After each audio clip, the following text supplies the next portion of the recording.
জানুয়ারি 31 RBI Paytm ব্যাংকের উপরে ban লাগায় দেয়, যার পরে পরে দুদিনের মধ্যেই পেটিএম ব্যাংকের শেয়ার 40% নিচে নেমে যায়। বাট এর পিছনে অ্যাকচুয়াল রিজনটা কি ছিল? অ্যাকচুয়াল কারণটা কি ছিল? আরবিআই ব্যান কেন করলো পেটিএম ব্যাংকে? পেটিএম অ্যাপ কি আর কাজ করবে না? সবকিছু জানবো আজকের এই ভিডিওতে। মেনলি পেটিএম ব্যাংককে ব্যান করার আরবিআই এর মেন কারণ হলো regulatory standards and compliance requirements. RBI এর মতে পেটিএম ব্যাংকের লোকেদের টাকা রিস্কে আসতে পারত। তো এখন প্রশ্ন হচ্ছে যে এমন কি কারণ ছিল যে আরবিআই পেটিএম ব্যাংককে ব্যানই করে দিল? তো এর পিছনে মেনলি 4টা কারণ ছিল। তো প্রথম রিজনটি জানার জন্য আমাদেরকে একটু শুরুতে যেতে হবে। অ্যাকচুয়ালি পেটিএম ব্যাংকটি যখন স্টার্ট হয়েছিল তখন আরবিআই পেটিএমকে বারবার বলেছিল যে রেগুলেটরি আর কমপ্লায়েন্সগুলিকে ফলো করতে। কিন্তু একভাবে আপনি বলতে পারেন যে পেটিএম এটিকে মিথ্যা বলেছিল যে ওরা এই রেগুলেটরি আর কমপ্লায়েন্সগুলিকে ফলো করছিল, যেটি আরবিআই রুলের একদমই বিরুদ্ধে। বাট আরবিআই যখন 2021-এ পেটিএম ব্যাংকে কেওয়াইসি ভায়োলেশন দেখতে পায়, তখন মার্চ 2022 থেকে আরবিআই এটা অ্যানাউন্স করে দেয় যে পেটিএম ব্যাংক আর কোনো নতুন কাস্টমারকে অ্যাড করতে পারবে না। মানে নতুন কাস্টমার অ্যাড করাতে রেস্ট্রিকশন লাগিয়ে দিয়েছিল। 2022-এর পরে এত সব হওয়ার পরেও কেটিএম নিজের এক্সিস্টিং কাস্টমারেরও কেওয়াইসি কমপ্লিট করাচ্ছিল না।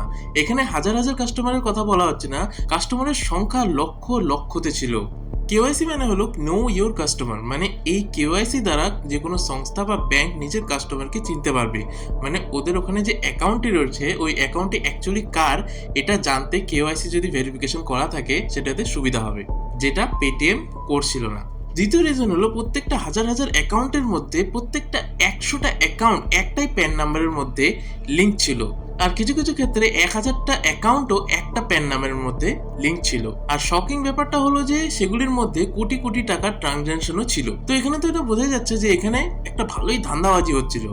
তৃতীয় রিজন হলো কনফ্লিক্ট উইথ প্রমোটার। এখানে পেটিএম এর প্রমোটার হচ্ছে 197 কমিউনিকেশন, আর আরবিআই এর রুল হিসাবে পেটিএম নিজের ব্যাংকের ডিটেলস নিজের প্রমোটারের সাথেও শেয়ার করতে পারবে না। কিন্তু পেটিএম এখানে নিজের প্রমোটারের সাথেও নিজের ব্যাংকের ডিটেলগুলি শেয়ার করছিল, যেটা আরবিআই এর রুলের বিরুদ্ধে। এখন হচ্ছে 4 নাম্বার রিজনে। দেখুন, পেটিএম ব্যাংকে 2017 থেকে 2021 অব্দি পেটিএম ব্যাংকের প্রত্যেকটা অ্যাকাউন্টে 1 লাখ টাকার উপরে থাকতে পারবে না, এটা আরবিআই বলে দিয়েছিল। কিন্তু পেটিএম এই লটাকেও মানেনি। পেটিএম নিজের কাস্টমারকে 1 লাখ টাকার উপরে রাখারও পারমিশন দিচ্ছিল, এমনকি ছিল। বাট এটার পরেও আরবিআই কোনো বড় স্টেপ নেয়নি। 2021-এর পরে আরবিআই পেমেন্ট ব্যাংকগুলির জন্য লিমিট 2 লাখ টাকা করে দিয়েছিল।